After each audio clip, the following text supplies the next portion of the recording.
जय श्री हरि विष्णु, राधे राधे। दोस्तों, आप सभी का मेरे चैनल में बहुत बहुत स्वागत है। आज हम आपके लिए सोमवार व्रत कथा और विधि सहित लेकर आए हैं।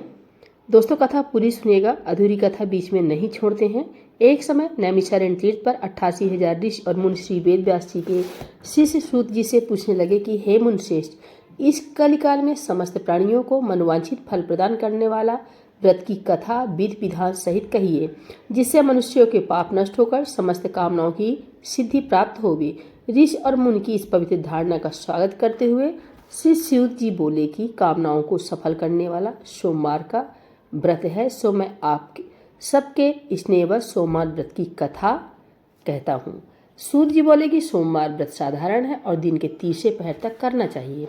इस व्रत में फलाहार अथवा पारण का कोई विशेष नियम नहीं है, किंतु दिन रात में एक ही समय भोजन करना अति आवश्यक है।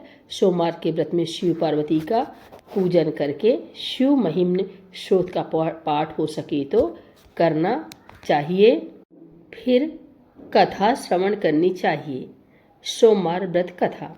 संतान नहीं होने कथा और पुत्र प्राप्ति की चिंता में हर समय वह बेचैन रहता था। वह पुत्र प्राप्ति की कामना से प्रति सोमवार को भगवान शंकर का व्रत और पूजन नियमानुसार करता था और सायंकाल को शिव जी के मंदिर में धूप दीप जलाया करता था।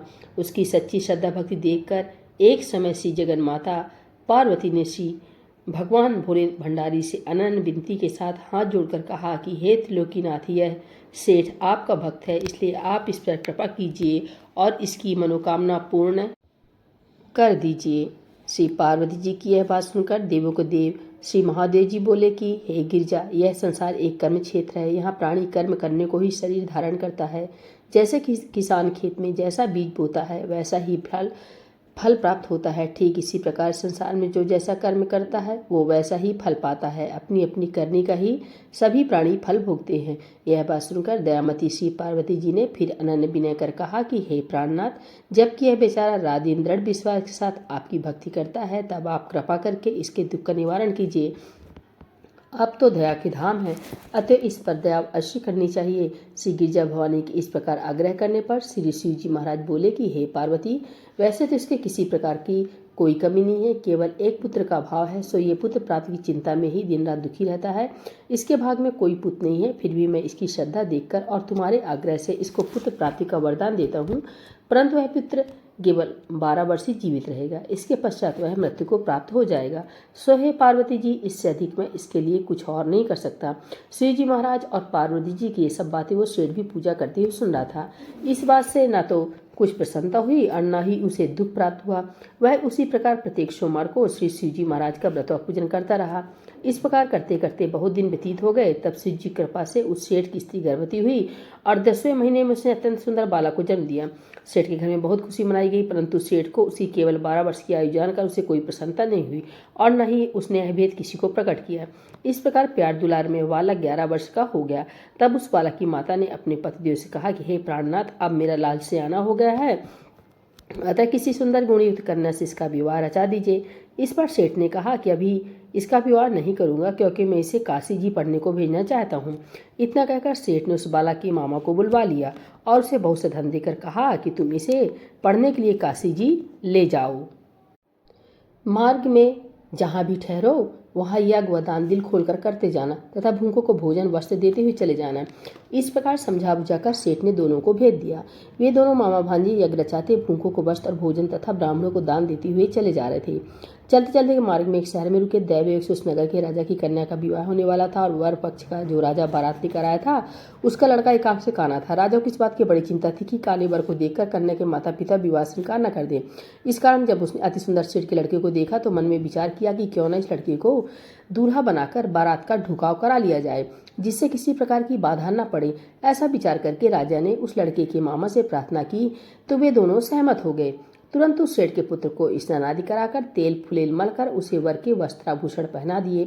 इस प्रकार उसका सौंदर्य और भी अधिक बढ़ गया और उसे घोड़ी पर चढ़ाकर बड़ी धूमधाम से बारात का ढुकाव कराया। उस सुंदर वर को देखकर स्त्रियां बहुत प्रसन्न हुई और बड़ी सुंदरता से सब काम हो गया।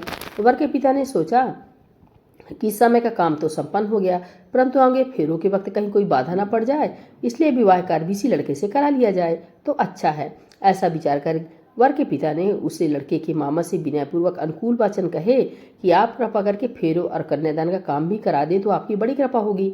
हम इसके बदले में जितना भी कहोगे धन दे देंगे। उन दोनों मामा भांजे ने वर के पिता की यह बात भी स्वीकार कर ली और विवाह का समस्त कार्य बड़ी अच्छी तरह से संपन्न हो गया। परंतु जब लड़का महल में गया और प्रेमालाप करने के बाद राजकुमारी सो गई तो उसने राजकुमारी की चुनरी के पल्ले पर लिख दिया कि तेरा विवाह मेरे साथ हुआ है, परंतु जो राजकुमार तुझे ब्याहने आया है वह एक आंख से काना है, इसलिए उसके बदले मुझे दूल्हा बनाकर सत्कार कराया गया। अब तुझे उसी के साथ भेजा जाएगा और मैं काशी जी पढ़ने जा रहा हूँ। यह बात लिखकर सेठ का पुत्र तो चला आया और जब राजकुमारी सोते से उठी और अपनी चुनरी के पल्ले पर यह बात लिखी देखी तो उसने काले राजकुमार के साथ जाने से इनकार कर दिया और श्राप कह दिया कि यह मेरा पति नहीं है। मेरा विवाह जिसके साथ हुआ है वह तो काशी जी पढ़ने गया है। यह रहस्य जानकर राजकुमारी के माता पिता ने राजकुमारी को विदा नहीं किया और बारात को खाली ही लौटना पड़ा। बारात के लौट के जाने के पश्चात राजकुमारी ने ब्रह्मचर्य व्रत के साथ साथ सोमवार का व्रत करना शुरू कर दिया। उधर सेठ का लड़का अपने मामा के साथ काशी जी में पहुंचकर विद्याधन के साथ नित्य प्रति यज्ञ करता और याचकों तथा ब्राह्मणों को दान देता। इस प्रकार लड़के की आयु 12 वर्ष की हो गई। तब एक दिन उन्होंने यज्ञ रच रखा था कि उस लड़के ने अपने मामा से कहा, आज मेरी तबीयत बहुत खराब है। यह सुन उसके मामा ने भीतर लेटकर आराम करने को कहा। मामा की आज्ञा पाकर सेठ का लड़का अंदर जाकर सो गया और सोते ही सोते उसके प्राण निकल गए। थोड़ी देर बाद जब उसके मामा ने देखा तो उसे मरा हुआ पाया। यह देखकर उसे बहुत दुख हुआ। फिर उसने सोचा यदि इस समय रोना पीटना शुरू किया तो यह अधूरा रह जाएगा। अतः उसने धैर्य धारण कर यज्ञ को संपूर्ण कराया और ब्राह्मणों को भोजन वस्त्र व दान देकर विदा कर दिया। यज्ञ में सब देवताओं सहित वहां शिव पार्वती जी भी आए हुए थे। माता पार्वती जी ने तमाम हाल जानकर और सुंदर गुणयुक्त सेठ के पुत्र को मरा हुआ देखकर शिव जी से कहा कि हे प्रभु, यह तो उसी सेठ का पुत्र है जो आपके वरदान से हुआ था। पार्वती जी की यह बात सुनकर शिव जी ने कहा, पार्वती, इसकी आयु इतनी ही थी सो ये भोग चुका। तब पार्वती जी बोली कि हे प्रभु जी, यज्ञ में समस्त देवताओं सहित आपने जो भोग यज्ञ के ग्रहण किए हैं वे सभी निषेध हो गए, क्योंकि यह यज्ञ के समय से ही मरा पड़ा है। इसलिए आपको इसे जीवन दान देना चाहिए। दूर से एक अबला के साथ इसका विवाह हुआ है और वह आज तक आपका व्रत व पूजन प्रत्येक सोमवार को करती है। उसकी आत्मा की पुकार को आपका व्रत और पूजन जो कर रहा है, क्या वह आपका परम भक्त इसका मरना सुनकर दुख नहीं पाएगा? सो हे प्रभु, आप कृपा करके इसे जीवन दान दीजिए। इस प्रकार पार्वती जी के बार बार आग्रह करने पर शिव जी ने उसको जीवन दान दे दिया। तब शिव जी कृपा से वह सेठ का लड़का पुनः जीवित हो गया और शिव पार्वती कैलाश को चले गए। अब वह लड़का और उसका मामा प्रसन्नचित उसी प्रकार यज्ञ करते कराते हुए अपने घर को वापस लौटे और उसी नगर में आए जहां उनका विवाह हुआ था। वहां पर जब उन्होंने उस नगर में यज्ञ आरंभ कराया तो खबर पाते ही रानी उस सेठ के लड़के को पहचान कर उसे राजमहल में ले गए और वहां उनकी बहुत खातिरदारी की। इसके बाद बहुत सारा धन दे दास दासियों सहित अपनी लड़की और जमाता को विदा कर दिया। अब ये सब उसी प्रकार यज्ञ रचाते हुए अपने नगर में आ गए। तब उसके मामा ने कहा कि मैं पहले तुम्हारे घर जाकर खबर कर दूं। इतना कहकर मामा चल दिया। उसके मामा ने कहा चल दिया। उस समय उसके माता पिता अपने ऊंचे मकान की छत पर इस विचार से बैठे हुए थे कि यदि हमारा पुत्र सकुशल वापिस लौट आए तो हम भी छत पर से उतर आएंगे, अन्यथा वहीं से गिरकर अपने प्राणों का अंत कर देंगे।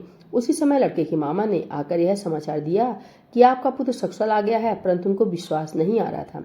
तब लड़के के मामा ने शपथ पूर्वक तमाम बीता हुआ हाल सुनाया और कहा कि आपका पुत्र राजा की लड़की से विवाह करके अनेक दास दासियों सहित राजकुमारी को लेकर आया है। तब तो सेठ ने बहुत खुशी खुशी के साथ उनका स्वागत किया और आनंद व प्रसन्नता से रहने लगे। इस प्रकार जो कोई सोमवार के व्रत को धारण करेगा अथवा इस पुण्य करने वाली कथा को पढ़ेगा या सुनेगा, उसके सब दुख दर्द नष्ट हो जाएंगे और उसकी सभी मनोकामनाएं पूर्ण होगी। इसमें तनिक भी संदेह नहीं है। इति सोमवार व्रत कथा समाप्त। तो बोलिए भोलेनाथ भगवान की जय, माता गौरी की जय।